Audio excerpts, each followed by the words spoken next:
주중에 말레이시아를 잘 다녀왔습니다. 기도해 주셔서 감사하고요. 얼마나 더운지 전 살면서 손바닥에서 땀난 처음이었습니다. 35도를 웃돌고 또 습기가 우리보다 많기 때문에 조금만 움직이면 너무 이렇게 더워서 손바닥에 땀이 날 정도인데 잘 때도 그렇고 에어컨 없으면 살 수가 없을 만큼, 그래서 이렇게 식었다 에어컨 틀었다 또 더웠다 자꾸 하다 보니까 에어컨 바르면 제가 기침을 좀 합니다. 요즘 유행하는 A1인가 그거 아니고요.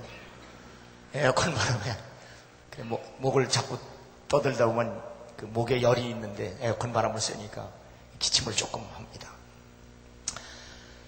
그 말레이시아는 그 소위 말레이계, 그리고 중국계, 인도계 세 이렇게 종족이 함께 사는 다민족 국가입니다. 여러 소수 부족이 있고요. 그런데 그 말레이계는 회교도들이 때문에 그 법적으로, 국법으로 예수도 못 믿게 하고요, 전도도 못하게 합니다. 아니, 전도하면 다 추봉되고, 또 예수 믿으면 그 사람들은 나라에서 아예 그 혜택을 받지 못하는 국민으로 취급을 하지 않습니다. 참 안타까운 것은 이게 길거리에 다니다 보면 한국 여자들이 그 말레이시아에 있는 남자와 결혼해서 보재기 뒤집어 쓰고 다니는 여자들 만나면 얼마나 가슴이 아픈지 몰라요. 이렇게 예수를 얼마든지 믿을 수 있는 나라에서 왜 하필이면 말레이시아의 그 회교도들한테 시집을 가서 보재기를 뒤집어 쓰고 다니는지, 영적으로 보면 얼마나 저주스럽습니까? 주로 우리 그 교민들은요, 그곳에 주재원들도 있고요, 또 돈 벌러 간 사람들이 있지만 대체적으로 아이들의 공부를 시키러 간 학부모들이 많습니다. 그 말레이시아는 왜냐하면 그 영국 지배를 받았기 때문에 바로 학교들이 참 좋습니다. 그래서 그곳에 가서 조기교육, 초등학교, 중학교, 고등학교 공부를 하고 거기서 이제 영국이나 미국 좋은 학교들로 이제 유학을 가는, 보면 얼마나 한국 부모들 극성맞은지 몰라요. 그 애들을 어려서부터 끌고 가가지고 거기서 공부 가르쳐서, 영어로 공부 가르쳐서 영국이나 이렇게 미국의 아주 인류 학교들, 좋은 학교들, 옥스퍼드 대학 무슨 이런 하버드대, 예일대들, 이렇게 MIT 그런 공대들 가게 하는, 그래서 그 부모들이 갑니다. 요즘 그 경제적 어려움 때문에 그 환율이 이렇게 차이가 나다 보니까 우리나라 돈이 제일 지금 낮아요.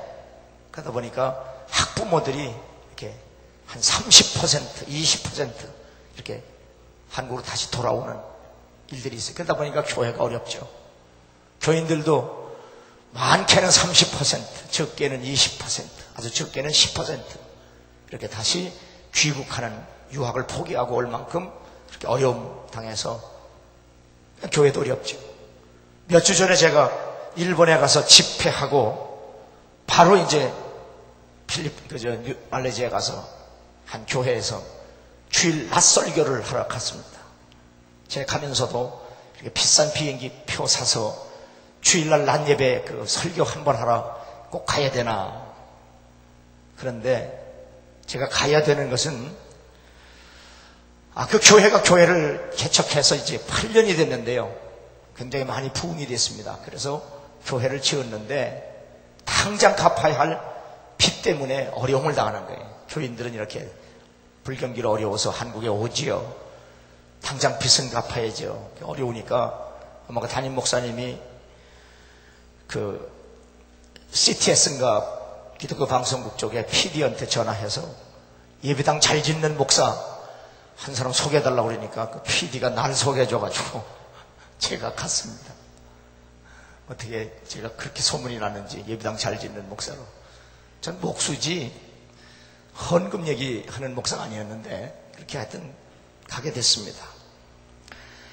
제가 가서 설교를 2시간 했습니다. 낮 시간에 9시 예배 11시에 2시간 했는데 그 목사님이 저를 보고 그래요. 목사님, 어떻게 장로교인데 주일 낮 시간에 교인들 꼼짝도 못하게 해놓고 2시간을 설교하시는지. 나보고 탁월합니다. 그래서 2시간을 설교 듣는 교인이 탁월하지 내가 뭐 탁월하냐. 그런데 제가 그 교회에서 설교한 것이 그들에게 감동이 된 것은 제가 일본에 갔을 때 일본의 그 선교 교회가 우리 교회에서 사역하던 강덕형 목사님이 일본에 가셔서 이제 그 15년 전부터 가서 사역을 한 17년 됐나 그래요. 사역을 하는데 얼마나 일본 선교가 어려운지 모릅니다. 정말 교인 하나 얻는다는 게 하늘의 별 따기보다 어려워요.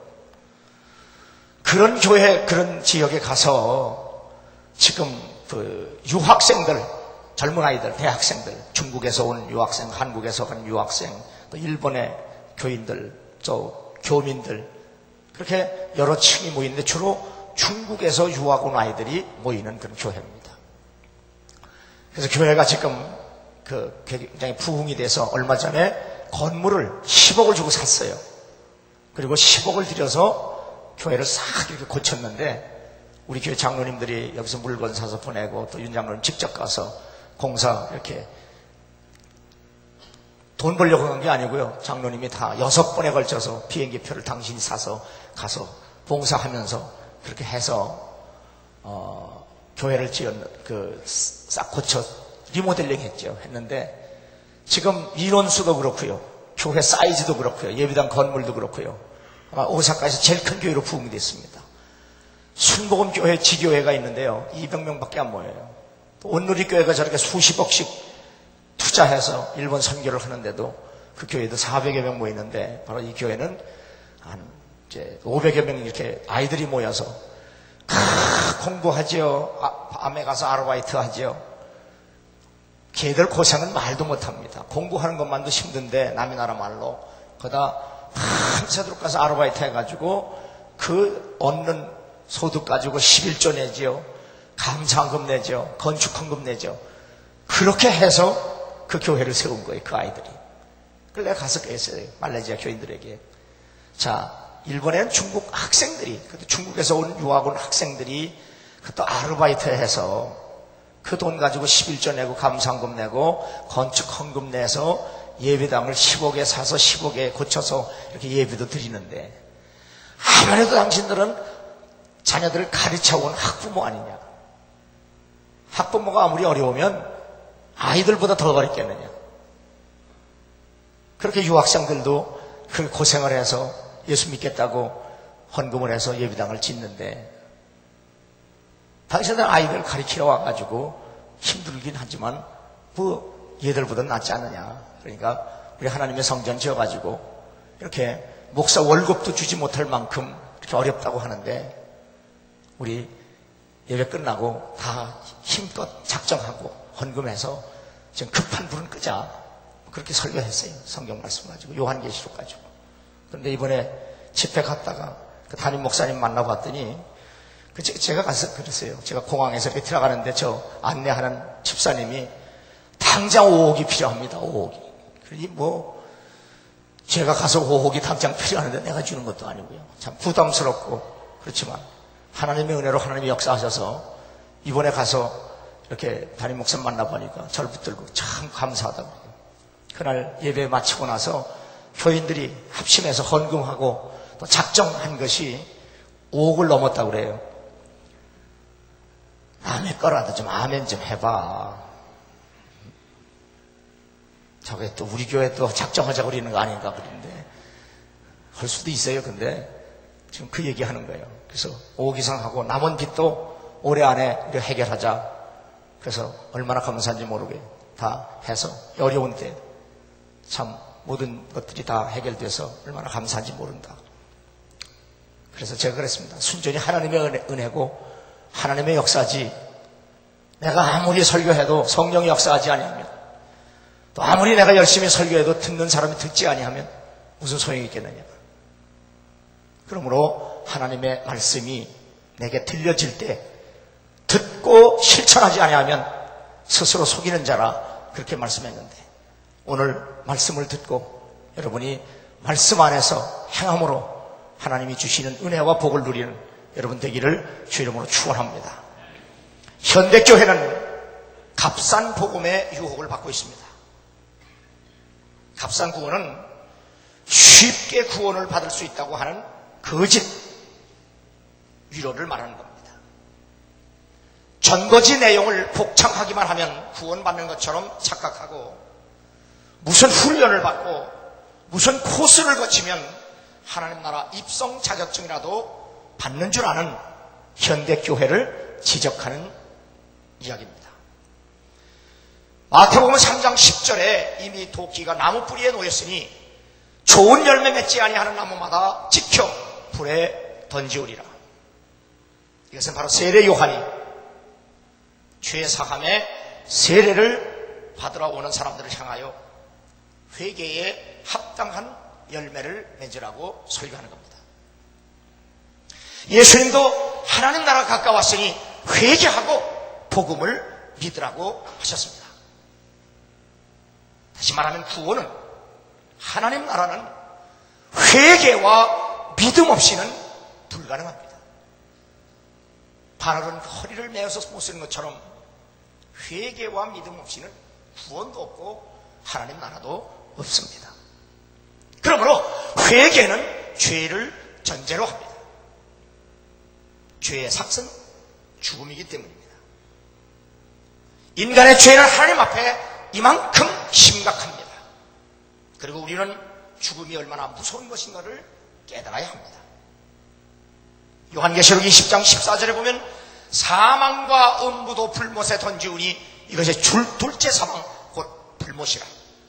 누구든지 생명책에 기록되지 못한 자는 불못에 던지우리라. 우리가 이야기하는 지옥입니다.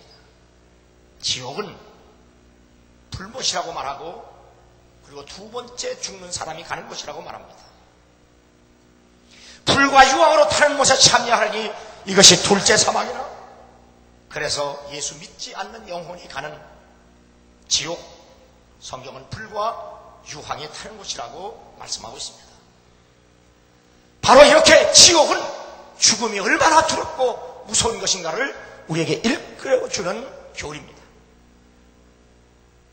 그런데 바로 내가 죽어야 할 죄 때문에 예수님이 대신 십자가의 죽으심으로 말미암아 내 죄 때문에 죽었다고 하는 그것 때문에 바로 우리는 회개와 믿음을 통해서만이 바로 구원을 받을 수 있다고 하는 것, 이것이 바로 복음이며 십자가의 도입니다. 체스톤이라고 하는 신학자는 성경에 참되신 하나님을 믿지 않는 사람들은 아무것도 믿지 않는 것이 아니라 실제로 어떤 것이든지 다 믿는다. 사람들은 그것을 경신 또는 우상 숭배를 한다.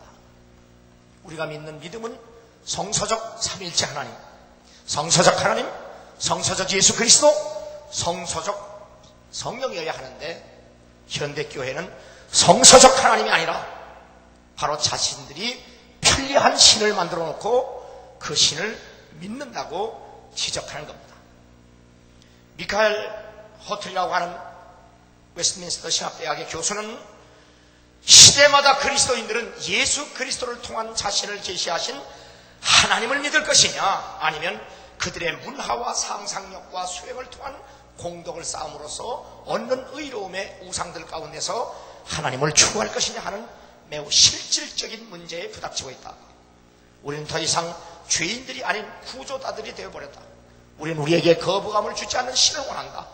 심판하실 하나님, 시대 정신에 맞지 않는 하나님을 원치 않는다. 쉽고 다정다감한 신을 원한다라고 지적합니다. 예수 그리스도를 통해서 우리에게 계시하신 하나님을 믿기보다는, 왜? 그 하나님은 심판의 하나님, 진노의 하나님. 그러므로 좀 더 친하고 나를 좋게 하는 그런 하나님들이 없느냐? 그래서 그런 하나님을 문화와 상상력과 수행을 통해서 공덕을 쌓는 것을 통해서 가까이 갈 수 있는 그런 하나님을 만들어 놓고 거부감을 주지 않는 그런 하나님, 심판하지 않는 하나님, 시대 정신에 맞지 않는 하나님은 현대인들이 원치 않기 때문에 아주 쉬운 그런 신을 만들어 놓고 그 신을 믿으려고 한다라고 지적하는 겁니다. 리차드 니버라고 하는 유명한 신학자는 십자가 없는 그리스도의 목회를 하면서 심판 없는 하나님 나라 안으로 진노하지 않으신 하나님께서 죄 없는 인간들을 불러들이셨다. 그러니까 현대 목회는 십자가 없는, 다시 말하면 회개 없는 심판 없는 구원과 그리고 심판 없는 하나님 나라를, 그래서 죄 없는 인간들을 불러들였다, 그렇게 비판하는 겁니다. 그래서 현대교회의 설교 그리고 가르침, 저작, 예배와 전도에도 똑같이 적용되고 있는 현실입니다. 그래서 구원을 자긍심으로, 죄를 부적응으로, 예배를 집단치료로, 예수님을 문제 해결사로 축소시켜버리는 복음의 심리학은 성경 텍스트를 왜곡하는 우리의 주요 수단이 되었다. 우리의 믿음은 성서적 믿음이 아니라 바로 사람들이 만들어 놓은 그러한 믿음을 믿게 했다, 그 말입니다. 창세기에 보면 장자인 에서가 받아야 할 아브라함과 이삭의 유산을 빼앗은 야곱은 더 푸르고 안전한 평원으로 도망을 갑니다.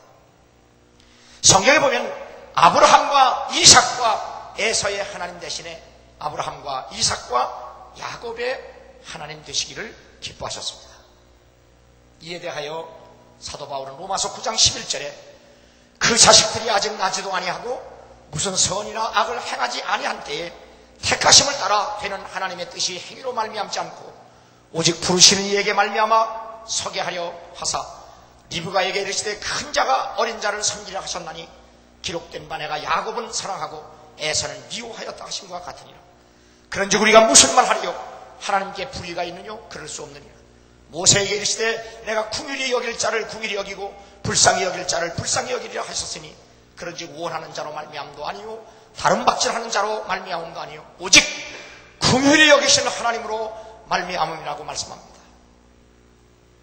야곱이 아버지의 유업을 얻기 위해 교활한 기제와 속임수를 사용하기는 했지만 하나님께서는 야곱의 죄악을 통해서 하나님의 목적을 이루어 내셨다는 이야기입니다. 하나님은 구원의 결과를 개인적으로든 집단적으로든 사람에게 맡겨두지 않습니다. 은혜롭게도 하나님께서 구원의 상속자들은 하나님이 친히 선택하셨다는 교리입니다. 자기 형 피해서 하란 땅으로 도망하던 야곱은 밤이 되어서 가던 길을 멈추고 한 곳에서 잠을 자다가 꿈을 꾸게 됩니다. 창세기 28장 12절은 이에 대하여 꿈에서 본즉 사다리가 땅 위에 섰는데 그 꼭대기가 하늘에 닿았고 또 본즉 하나님의 사자가 그 위에서 오르락 내리락 하고 있다는 그 꿈속에 보여진 사다리를 우리에게 말씀해 주고 있습니다.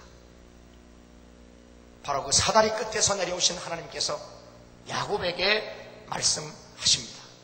네 자손이 땅의 티끌같이 되어서 동서남북에 편만을 치며 땅의 모든 족속이 너와 네 자손을 인하여 복을 얻으리라 말씀합니다. 꿈속에서 만난 하나님은 하와에게 약속하셨던 여자의 후손 메시아를 야곱에게도 말씀하셨습니다. 그리고 내가 너와 함께 있어 네가 어디로 가든지 너를 지키며 너를 이끌어 이 땅으로 돌아오게 할지라 내가 내게 허락한 것을 다 이루기까지 너를 떠나지 아니하시리라 하신지라. 하나님은 결단코 야곱에게서 눈길을 떼지 않겠다고 약속을 하셨습니다. 그리고 언제나 야곱을 보호해 주시고 인도해 주시고 약속한 것이 다 이룰 때까지 떠나지 아니하시고 그 땅으로 돌아가게 해 주신다고 말씀하셨습니다. 이 약속의 말씀을 받은 야곱은 잠에서 깨어 가로되 여호와께서 과연 여기 계시거늘 내가 알지 못하였도다. 이에 두려워하며 가로되 두렵도다 이것이요 다른 것이 아니라 이는 하나님의 전이요 이는 하늘의 무리로다 고백을 합니다. 하나님을 만난 야곱의 첫 번째 반응은 두려움입니다. 성경에서 하나님을 만난 모든 사람들의 첫 반응은 두려움이었습니다. 선지자 이사야도 하나님을 만난 그 시간에 화로 나여 망하게 되었다. 나는 입술이 부정한 사람이요 입술이 부정한 백성 중에 거하면서 만군의 여호와신 왕을 배웠습니다. 예레미야 선지자도 하나님의 음성을 들을 때 슬프도소이다 주 여호와여. 성경의 나와 있는 수많은 믿음의 영웅들은 그 어느 누구를 막론하고 하나님의 면전에서 처음부터 행복하고 잘되고 걱정 없고 태평하다고 말한 사람 아무도 없습니다. 저도 주님을 만날 때 죄를 회개하며 성령으로 거듭난의 경험을 할 때 저는 예배 시간에 이 의자에 앉았다가 너무 황송해서 땅바닥에 꿇어엎드려서 울면서 하나님 앞에 회개하고 기도했던 그런 경험이 있습니다. 어느 누구를 막론하고 주님을 만났을 때 그저 행복하기만 하다, 기쁘기만 하다, 잘되기만 하다, 그런 사람은 어느 곳에도 없습니다. 요한이 말은 바리새인과 사두개인들이 세례 베푸는 데 오는 것을 보고 가로되 독사야 자식들아, 누가 너희를 가르쳐 임박한 진노를 피하라 하더냐. 그러므로 회개에 합당한 열매를 맺으라고 선포합니다. 우리가 성경을 통해서 야곱이 꿈에 본 사다리를 보면 그 계단에 바로 야곱의 모습은 보이지 않는 것을 우리가 발견하게 됩니다. 그 대신에 하나님 자신이 야곱에게로 그 사다리를 통해서 내려오셔서 천사들과 함께 그에게 말씀하시는 모습을 우리는 볼 수 있어야 합니다. 그리고 야곱이 그 하나님 앞에 내가 이렇게 저렇게 하겠다고 하는 것이 아니라 바로 그 사다리를 타고 내려오신 하나님이 내가 내게 이렇게 할 것이라고 말씀하시는 그 말씀에 주목해야 합니다. 우리는 하나님과 야곱의 만남에서 우리는 발견할 수 있는 게 하나 있습니다. 바로 하나님께서 야곱에게 내가 너를 위하여 이렇게 저렇게 해주겠다고 하는 약속입니다. 그 약속을 받은 야곱도 하나님 앞에 내가 지금 이런 상태인데 하나님이 그렇게 해주시면 나는 하나님께 이렇게 하겠습니다 라고 또 약속을 합니다. 근데 성경을 보면 야곱이 하나님에게 한 약속은 한 번도 지켜줘 본 적이 없습니다. 그런데 하나님의 약속은 더 브리트 베셋, 하나님의 약속은 변함이 없습니다. 그러므로 인간의 구원은 하나님이 앞에서 인간이 이렇게 하겠다 저렇게 하겠다고 해서 얻어지는 것이 아니라 하나님께서 이렇게 내게 함으로 말미암아 구원이 주어진다는 사실을 우리에게 말씀하고 있는 겁니다. 바로 이 약속을 받은 야곱은 두렵도다 이것이요 다른 것이 아니라 이는 하나님의 전이요 이는 하나님의 물로다 하고 야곱이 아침에 일찍 일어나 베게 하였던 돌을 가져 기둥을 세우고 그 위에 기름을 붓고 그곳 이름을 베델이라 하였더라. 바로 여기에서 하나님은 오르락내리락 하고 있는 천사들을 대동하시고 구원과 복이 야곱의 자손을 통해 임하게 될 것이라고 하는 약속, 그 약속을 야곱에게 하셨습니다.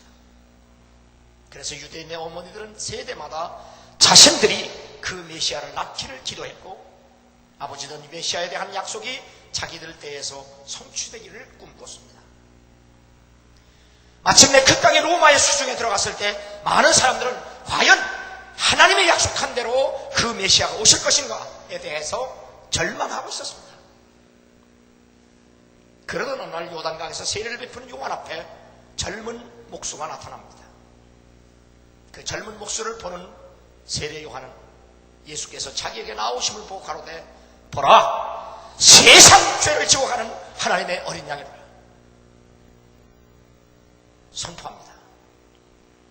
그리고 그 다음날 다시 지나가시는 예수님을 바라보면서 보라 하나님의 어린 양이로다.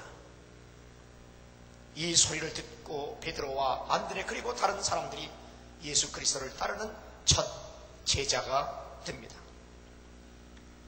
그 후에 예수님은 필립이라고 하는 사람을 만날 때 자신을 따르라고 하셨습니다. 이 말을 들은 필립은 다시 나다나엘에게 가서 모세가 율법에 기록하였고 여러 선지자가 기록한 그 일을 우리가 만났으니 요셉의 아들 나사렛 예수시다. 나다나엘은 필립의 전도를 얼른 받아들이기가 어려웠습니다. 필립의 설교를 듣고 그는 회의합니다. 나사렛에서 무슨 선한 것이 날 수 있느냐. 그러나 주님은 의심하는 나다나엘을 만나주셨고 그가 무슨 일을 하고 있었는지도 말씀하셨습니다. 도망가는 야곱에게 쫓아가셔서 만나주셨던 바로 하나님이 바로 나사렛에서 무슨 선한 것이 날 수 있느냐고 회의하는, 의심하는 나다나엘에게 주님은 찾아가셔서 그를 만나주셨습니다. 그때 나다나엘은 라삐여, 당신은 하나님의 아들이시오, 당신은 이스라엘 임금이로소이다라고 고백을 합니다. 회의주의자에서 회심자로 바뀌었습니다. 이에 대하여 주님은 그에게 말씀하셨는데 이 말씀이 재미있습니다. 진실로 진실로 너에게 이르노니 하늘이 열리고 하나님의 사자들이 인자 위에 오르락 내리락 하는 것을 보리라. 바로 야곱이 바로 하나님을 만났을 때의 그 장면, 바로 이사야가 하나님을 만났을 때의 그 장면, 바로 나다나엘이 예수님을 만났을 때의 그 장면이 다시 재현될 것이라는 말씀입니다. 예수님은 자신이 야곱이 꿈에 본 그 사다리가 당신이라고 말씀하신 겁니다.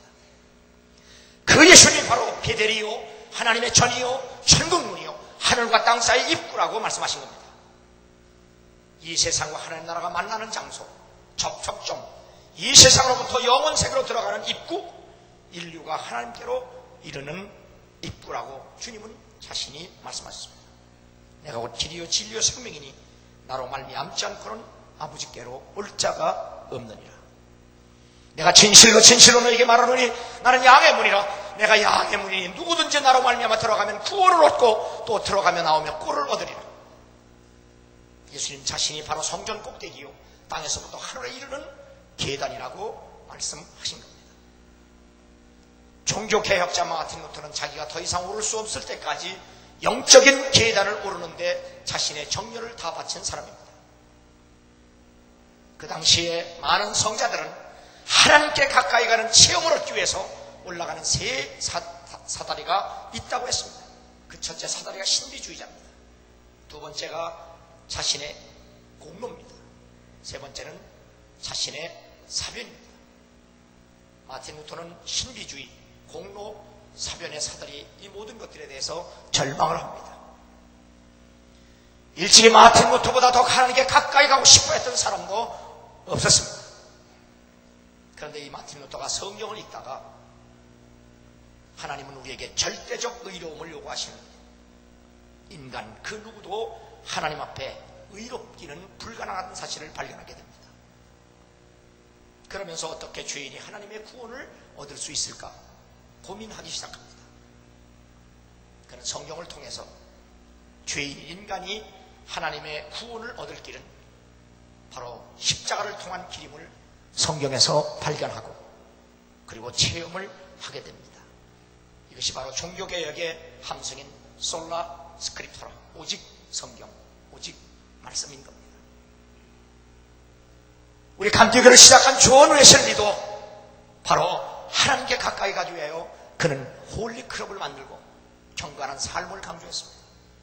얼마나 규칙적으로 훈련을 했는가. 그래서 다른 사람들은 그들을 향하여 메소디스트라고까지 말을 했습니다.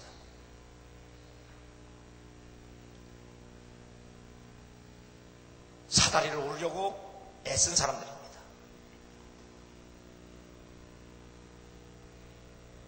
인간적인 온갖 형태의 올라감의 방법, 즉 자신들의 경험, 절대적 순종, 명상, 그리고 황홀경을 통한 하나님의 발견이 아닌 바로 하나님의 내려오심을 우리는 야곱의 사다리에서 배울 수 있어야 합니다. 의인은 없나니 하나도 없다는 로마서 3장 10절의 말씀은 공로의 사다리는 없다는 사실입니다. 깨닫는 자도 없다는 로마서 3장 11절의 말씀은 사변의 사다리도 없다는 겁니다. 하나님을 찾는 자도 없다는 로마서 3장 11절의 말씀은 신비주의 자리도 사다리도 없다는 얘기입니다. 자신의 활동, 의견, 경험을 통해서 하나님을 찾고자 하는 모든 시도는 결국 율법의 행위가 될 수밖에 없습니다. 우리가 알거니 아무런 율법이 말하는 바는 율법 아래 있는 자들에게 말하는 것이니 이는 모든 입을 막고 온 세상으로 하나님의 심판 아래 있게 하려 하며 그러므로 율법의 행위로 그와 앞에 의롭다 하시면 얻을 육체가 없나니 율법으로는 죄를 깨달습니다. 마틴 루터는 하나님과 죄인들 사이에서 경건한 중개자들이 관료제도를 통해서 바로 하나님께로 나아갈 수 있다고 하는 가톨릭 교회, 또한 자기 나름대로 하나님 앞에 들어갈 수 있다는 주제넘은 생각을 하는 신비주의자들로부터 바로 십자가의 도를 깨달은 후 결별합니다. 그리고 마틴 루터는 세상 죄를 지고 가는 하나님의 어린 양 외친 세례 요한과 함께 하나님은 한 분이시요 또한 하나님과 사람 사이의 중보도 한 분이시니 곧 사람이신 그리스도 예수라고 하는 디모데전서 2장 5절에 그 십자가의 도를 오직 믿음으로 말미암아 의롭게 된다는 구원을 믿게 됩니다. 그런데 이 십자가의 도가 왜 멸망하는 자들에게는 미련한 것이 되는가? 까닭은 인간의 이성과 인간의 교만 때문에 그렇게 그들은 십자가의 도를 어리석게 보기 때문입니다. 현대교회는 우리들의 생각만 바꾸면, 그리고 마음만 바꾸면, 조금만 노력하면, 약간의 영성과 도덕성의 기본 원칙만 따르면 묻지도 따지도 않고 하나님께 나아갈 수 있다는 값싼 복음이 오늘 현대교회와 현대인들에게 팽배해 있는 이때입니다. 세상의 지혜는 하나님의 육체가 되어 이 세상에서 고난을 당하셨으며 최대의 굴욕과 수치의 상징을 통해 죄인들을 구원하신다는 이 구원 복음 십자가의 도에 흥미가 없습니다. 왜냐하면 십자가의 도는 패배와 굴욕과 절망의 상징이기 때문입니다. 세상적인 생각, 세상적 기대와 십자가의 도는 정반대입니다. 그런데 이 십자가의 사건은 하나님이 모든 사람들이 볼 수 있도록 자신을 계시하신 겁니다. 세상의 관점에서는 이보다 어리석고 미련하고 절망적인 것도 없습니다. 하나님이 인간에게 당신을 보여주시려면 좀 멋있게 보여주시지 왜 십자가에서 죄인의 모습으로 죽는 모습으로 우리에게 보이시냐? 헬라 철학자들도 힘을 자랑하는 로마 사람들도 기적을 좋아하는 히브리인들에게도 전혀 이해가 되지 않는 일들입니다. 그래서 유대인은 표적을 구하고 헬라인은 지혜를 찾으나 우리는 십자가에 못 박힌 그리스도를 전하니 유대인에게는 꺼리끼는 것이요 이방인에게는 미련한 것이로되 오직 부르심을 입은 자들에게는 유대인이나 헬라이나 그리스도는 하나님의 능력이요 하나님의 지혜니라. 하나님의 미련한 것이 사람보다 지혜 있고 하나님의 약한 것이 사람보다 강하니라고 말씀합니다. 왜 하나님께서 도망가는 야곱에게 하늘에서 내려온 사닥다리를 보여줬을까? 네가 노력해서 네가 애써서 그 사다리를 타고 올라오라는 것이 아니라 바로 하나님께서 그 사다리를 타고 내려오셔서 바로 그에게 내가 하나님이라고 하는 사실을 믿으라는 겁니다. 유치하잖아요? 좀 멋있게 내려올 수 없어요? 요즘 대통령 전용기도 수천억씩 하는데 만물을 지으신 하나님께서 좀 멋있게 오실 수 있는데 유치하게 사다리를 타고 내려왔다는 것이 바로 기독교 교리의 기본입니다. 바로 그 하늘에서 내려온 사닥다리가 바로 예수 그리스도라는 사실을 주님 자신이 우리에게 말씀하셨습니다.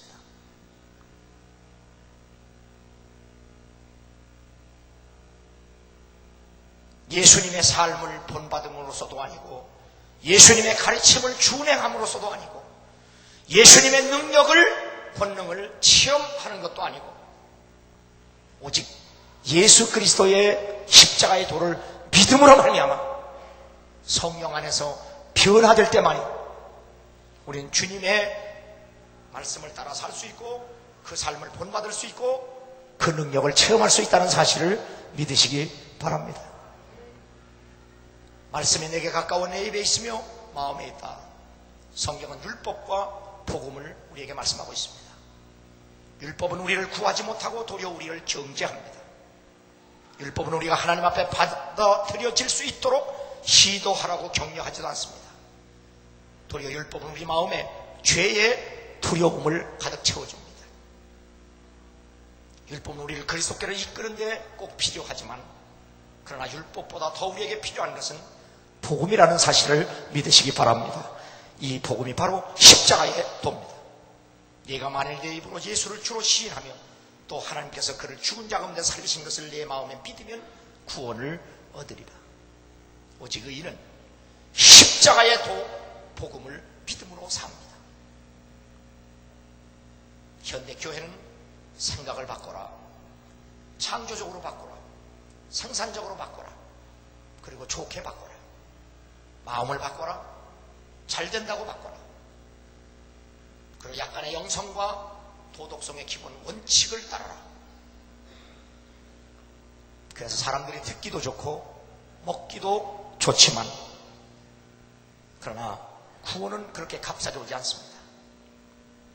하나님은 당신이 십자가에서 우리의 죄의 값을 갚기 위해서 상당한 희생의 값을 지불했다는 사실을 믿으시기 바랍니다.